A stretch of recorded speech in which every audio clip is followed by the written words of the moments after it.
রব্বুল আলামিন গভীর রজনী পর্যন্ত দ্বীনি আলোচনা করার পরে গুনাহ মাখা হাত আমরা তুলে ধরেছি। আল্লাহ, রাত যত গভীর হয় দুনিয়ার মানুষের দরজা বন্ধ হয়ে যায়, আর রাত যত গভীর হয় আপনার রহমতের দুয়ার তত উন্মোচিত হয়।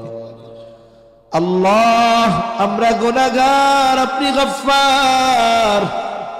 আয় আল্লাহ, আমরা গুনাহ করতে ভালোবাসি, আপনি ক্ষমা করতে ভালোবাসেন। আপনি আপনার গফুর, গফফার, রহিম, রহমান নামের ওসিলায় যে যেখান থেকে হাত উঁচু করেছে আল্লাহ আমাদের বিগত জীবনের সব ধরনের গুনাহগুলো মাফ করে দেন। আল্লাহ, আমাদের আত্মীয় স্বজন যে যেখানে আছে মাফ করে দেন।